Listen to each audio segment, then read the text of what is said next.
All right, let's talk wrestling. But we're not just talking about what happens in the ring. No, today we're peeling back the curtain to get into the real drama, an epic business story.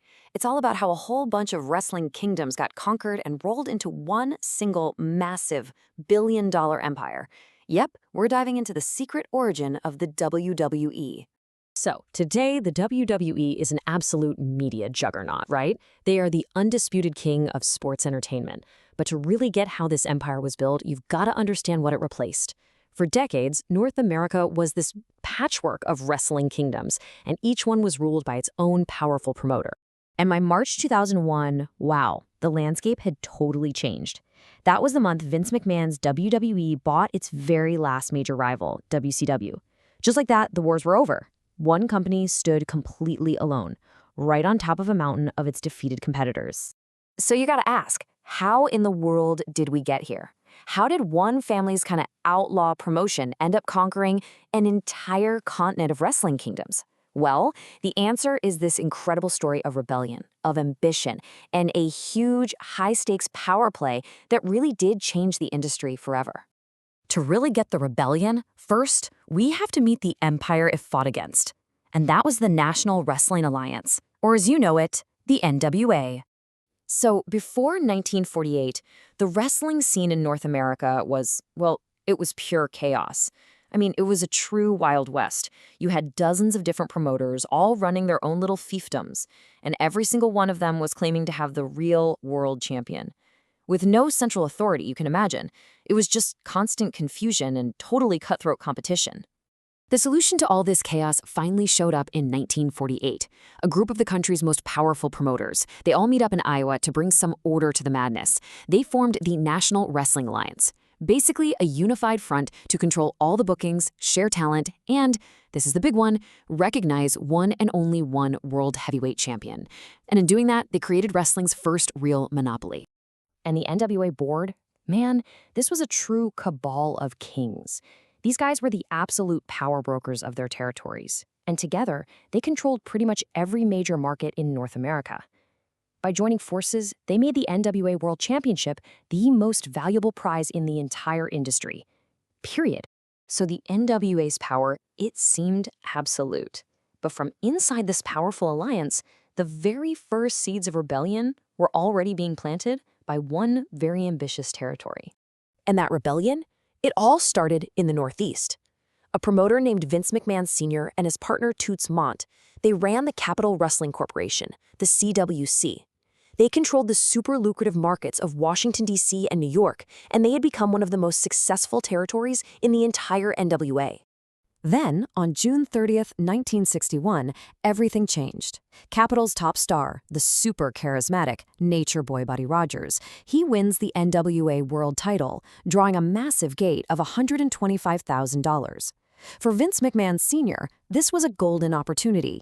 He now controlled the single most important asset in the entire wrestling industry.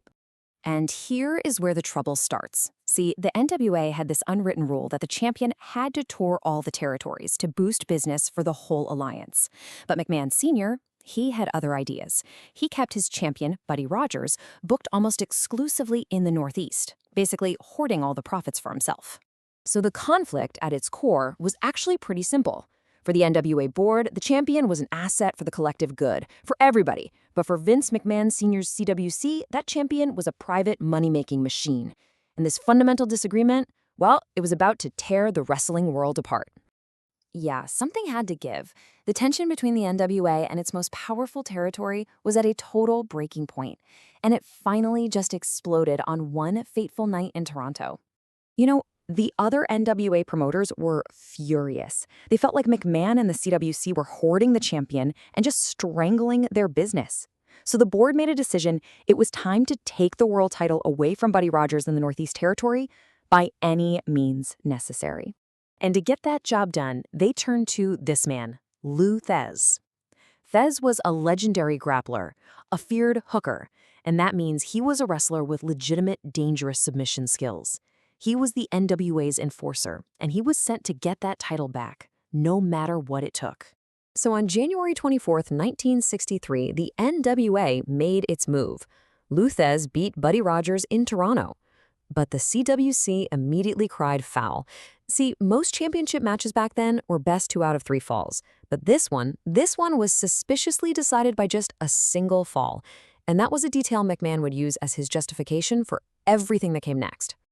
And this was it. This was the moment of open rebellion. Citing that one-fall controversy, Vince McMahon Sr. and his partners flat out declared the title change in Toronto was illegitimate. They announced to the entire world that, as far as they were concerned, Buddy Rogers was still the rightful world heavyweight champion. And with that one declaration, they officially seceded from the NWA. They rebranded their whole promotion as the Worldwide Wrestling Federation, the WWFW, and created their own World Championship. The Rogue Kingdom was now in open defiance of the entire empire. So what happened to this upstart rebellion? Well, it didn't just survive. It planted the seed for a new empire, one that was destined to become way more powerful than the one it had just left behind. Vince McMahon Sr.'s huge gamble, it totally paid off. He successfully carved out his own powerful, independent kingdom right there in the Northeast, and he proved that an outlaw territory could not only survive, but actually thrive outside of the NWA's control. And then came his son. In the early 1980s, Vince McMahon Jr. bought the company from his father. He inherited that exact same rebellious, independent spirit, but his ambition was so much bigger. He didn't just want his own kingdom. He wanted to tear down the entire territory system and conquer the whole map. And that is exactly what he did. Throughout the 80s and the 90s, the WWF expanded, either absorbing or bankrupting the old territories one by one. By 2001, with the purchase of its very last rival, the story came full circle. The Outlaw Kingdom had finally become the undisputed empire. It's just a fascinating story of ambition and power, isn't it? And it leaves us with one final question to think about. When a rebellion is born to fight a monopoly, is it just destined to become one itself?